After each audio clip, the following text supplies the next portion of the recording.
Business Blunders, sharing humorous or insightful business mistakes and lessons. Let's talk about hedging the US dollar in 2017. Yeah, I think it was 2017. So I had bought stuff out of the US and sold stuff into the US, but predominantly bought stuff out of the US in my businesses since 2008, and always buying US dollars to purchase US goods. So people that don't run a business, I mean, they probably just don't think about it. Yeah.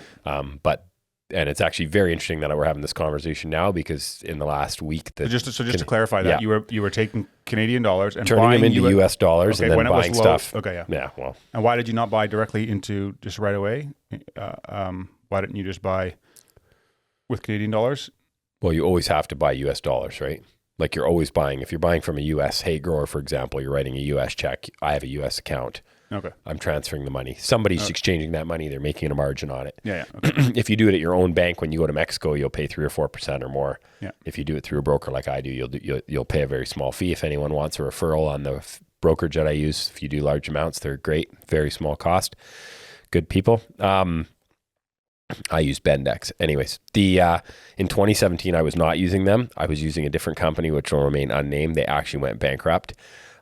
Years in COVID, they went bankrupt, and I'll explain why in a minute. But basically what happened in 2017, part of the story that's fascinating is, for years I'd been buying US dollars and, let's say 50,000 a month, 100,000, maybe in a big month, 300,000 in a month.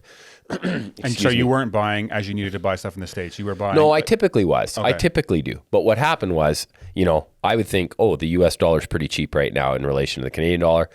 I'll buy a contract. And that's the part of the story that gets interesting. Yeah. So there's different way contracts you can buy. And I don't even totally understand. There'll be people that are listening to this that understand this way better than me. So I'm not pretending to be knowledgeable here and that. And you'll really realize how not knowledgeable I am in a minute.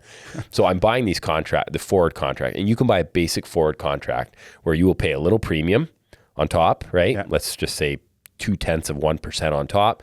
And then that will allow you to get the US dollars 60 days later. And you're basically fixing your price. Well, I started doing options contracts, and they weren't only like basic options contracts where there's someone on the other side of the trade. I was like in like leveraged, like high risk contracts. The guy was selling them to me. He probably made a pretty hefty fee selling them to me. Okay, so like layman's term this stuff. Layman term it. Basically what happened was, actually this is exactly what happened. So let's just say the dollar, it's $1.30 Canadian to buy $1 US dollar. Yeah. Or today, let's just use today's amount. It's $1.40 today. That's how bad this has gotten in the last 6 months. It's like 10%. We're having Canadian dollars just getting crushed because our economy's in the toilet, right? So we basically, we're at $1.40 today. I would basically say in 6 months from now, at the end of 6 months, I would get to buy $100,000 at $1.39 to, at $1.39, let's say. But what would happen is if the dollar swung the other way, where let's just say it went down to $1, if at any point it crossed below $1.36 in that period between the time when I had made the contract and the end date, if it crossed below that, it would double up and I would have to buy 200,000 US at 142 or something like that. Okay. Well, I started doing. But if it went the other way, it would be fine. Okay, so if it was like, if it went up to 146, you could still buy at 140. Yeah. And I'm probably not explaining exactly. It's just I have so little actually understanding of what I was agreeing to, and that's the bizarre part of the story. So all of a sudden, what happened was the dollar swung crazy in that time period. It was 2016 or 17. I think it was 16, actually, the end of 16, early 17. And all of a sudden, all these contracts started doubling up. And I was getting emails saying, oh, you owe this amount. And I'm just bleeding cash. Like I'm writing checks at them. I got a huge overdraft and I'm just deep into my overdraft. And I remember getting to the accountant at the year end, going over my financial statements for, I think it was 2017, and looking at them. And my guy's like, there's a line there. It was like a negative 110,000. And I'm like, what's that for? And he's like, oh, that's all the money that you lost on options contracts. And I'm like, what are you talking about? And he's and I knew that I was offside on them, but like I wasn't keeping track. First of all, they're coming every other week, and I'm at that time I'm selling probably I don't know how many, like piles and piles of cows, probably 2,000 or 3,000 cows that year. It was a big year for cattle sales. Yeah. So I was probably making decent money. Well, I was assuming I was, because at the end of the year I must have made some money. But it was fascinating to me, first of all, how I was doing something that I had no knowledge of. What I did not understand deeply what I was doing, which I was going to say Bitcoin. We're going to trigger a few people that are listening, but just investments in general or just business things in general. So I guess the lesson for me has been, there's been two lessons on both sides of the equation. One is, there's a lesson in, hey, you can lose quite a bit of money. And if you are doing well and working hard and doing the right things and running a decent business, you can absorb some losses. It's part of learning. And I learned a valuable lesson. Like, I'm not saying I would actually love to do those types of things again, but I'm definitely going to be very well educated or hire someone who I really trust who can explain it to me. I was completely. So what was driving it? Greed or like why? No, just pure this guy's selling me on it. He told, and they probably worked well for a bit. Often things that get us in trouble for a season will work well. They'll help for a season. That's when anywhere in life, it's no different than medicine or drinking. For a season, it might be okay. At some point, hey, the medicine becomes the drug. Yeah. So it was fascinating in that sense. And then, so I found, hey, it's pretty interesting in hindsight, looking back now, we're 7-8 years later, how much money I lost. I survived. It was okay. And it was a hard time. Had a lot of debt back then.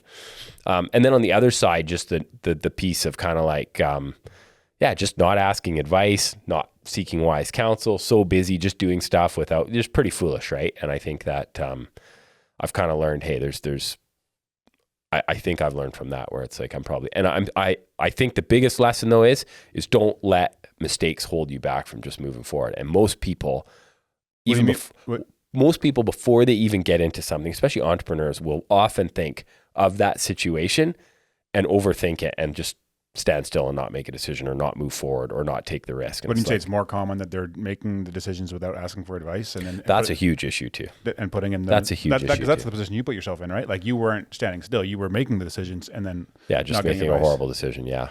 But ultimately, I guess I feel like it didn't break me. And I mean, personally, I learned everything the hard way. So, I mean, I could hardly learn another way other than to have a huge loss on the balance sheet. But no, you're right. And I think more today ever than I do ask advice, I ask people. But to some extent, you can always find the person that's going to tell you what you want to hear. So you need to just be willing to, as an entrepreneur, you kind of have to be willing to take some risks. So it was just fascinating that and like I say, today, I'm being honest with you, I was not explaining it properly. Like I could not explain today even exactly what happened. People that are listening that understands forward contracts and options, like even in the stock market, I'm invested in the stock market. I can't explain options. Like I'd like to, but I just don't understand it. So well, I know people that when I was in Bitcoin and stuff, I got really into that. People were leveraging and buying stuff like that. And it couldn't turn out really well. But leverage is a beautiful thing, but leverage is also how you get your head cut off. Exactly, very dangerous. Very dangerous. Interesting. Okay, but and that is interesting as well that the U.S. Canadian dollar exchange is what it is. It's brutal. Makes a big difference. That company that I was doing it with in 2017, in 2021.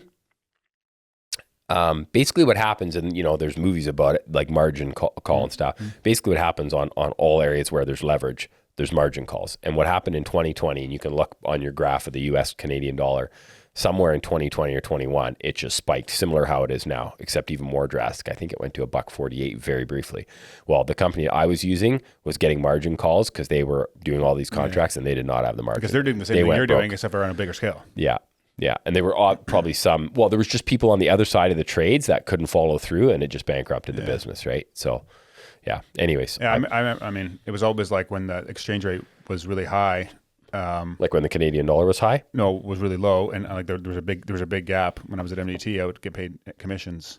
And so it made a big difference. Dollars. Yeah. Because we'd always, most of your sales were in the US. And so, I mean, you could, not have you could have a really good year, but if the exchange changed, makes a big difference. It made a big difference. Yeah.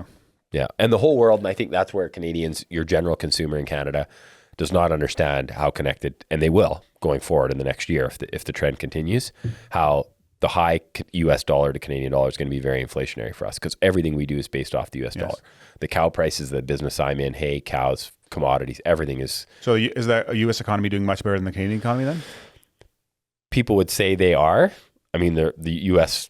economy is way more bullish because they got the your favorite guy there. They got Elon and Vivek in charge of the Doge. What is it called? The DOG. Doge. Department of Government Efficiency. I love it. Yeah, it is. I thought it was a joke when I first saw it. I can't wait. Doge actually jumped. The actual we live in a meme world. It's a disaster. It's not going to end well. Anyways, I think that the U.S. economy is entirely propped up by government spending too, and I think they're in deep trouble as well. But I mean, their debt is insane. Yeah. So is the Canadian debt. Like what It Justin is. Trudeau has spent more than all the other prime ministers All combined. the other prime ministers combined It's in wild. 8 years. It is an abomination. Like he should Makes be in me jail. rend my clothes. Literally should be in jail. He might be at. I hope so. Oh, maybe that's a bad thing to want, but just to feel like he's, well, especially He's like, putting our country in a really horrible spot for Yeah. future generations, which is unfortunate. And when I say he, I mean, him is and it his really team. just him? Okay, moving on. Moving. Hey guys, if you enjoyed that episode and were blessed by it, would you be willing to support the show? That would help a lot in creating more content, improving the quality of the content, putting the production value. Hey guys, if you enjoyed that episode and were blessed by it, would you be willing to support the show? That would help. If you're interested in doing that, you can create more content and improving the quality of the content. You can also subscribe to the podcast. Hey guys, if you enjoyed that episode and were blessed by it, would you be willing to support the show? That